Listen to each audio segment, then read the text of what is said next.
This is Inside Indiana Business Radio for the morning of Tuesday, March 5th, 2024. I'm Alex Brown.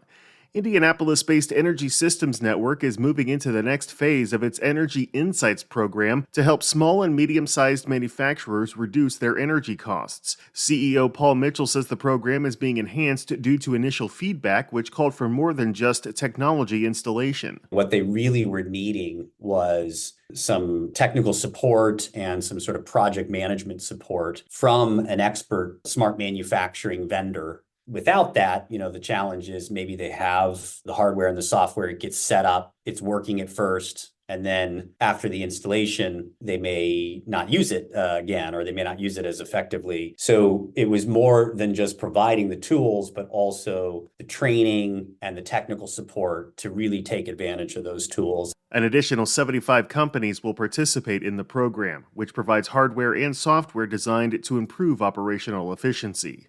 A U.S. subsidiary of Vancouver-based Doman Building Materials Group Limited is expanding its presence in Indiana. Doman Lumber has acquired the assets of Southeast Forest Products Treated, including a lumber pressure treating plant in Richmond. Financial terms of the deal are not being disclosed, but Doman told Inside Indiana Business that the plant's more than 20 employees will be retained. Though she served in the role since last July, Indiana University formally recognized the new chancellor of its Southeast campus last week. Deborah Ford was celebrated with an installation ceremony ahead of the IU Board of Trustees meeting.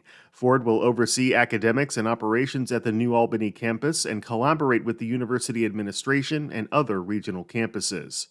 From the number one source for Indiana business news, this is Inside Indiana Business Radio. Southwest Indiana, your bold future starts here. IBJ Media, Inside Indiana Business, and the IEDC invite you to the third annual Engage Southwest Indiana, April 12th in Evansville, presented by CareSource, Indiana University, and Old National Bank.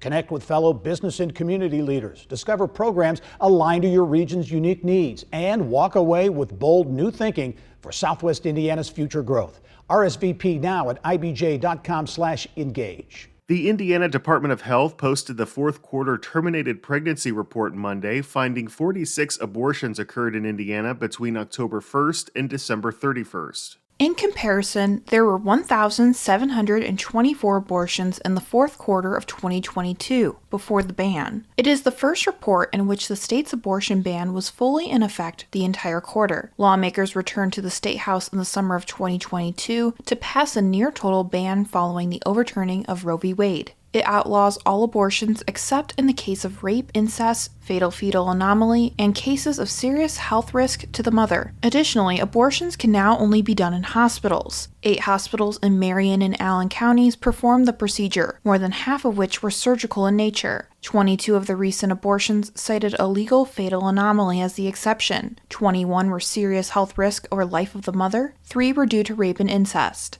Indiana Right to Life President Mike Fichter said while the organization is encouraged by the numbers, challenges remain. He claims the Indiana Department of Health is blocking public access to terminated pregnancy reports. The Indiana Department of Health sought an opinion from Public Access Counselor Luke Britt on the issue, citing concerns about violating patient confidentiality by releasing full individual records. Britt ruled that the records created by doctors fall under provider-patient relationship. Kate Sharon, Inside Indiana Business Radio. The University of Chicago Medicine's first freestanding facility in Indiana is nearly complete. Our partners at the Times of Northwest Indiana report the health system plans to open its $86 million multi-specialty care center and micro-hospital on April 29th. The 130,000 square foot UChicago Medicine Crown Point is expected to employ about 200 staff members and host about 110,000 patient visits a year.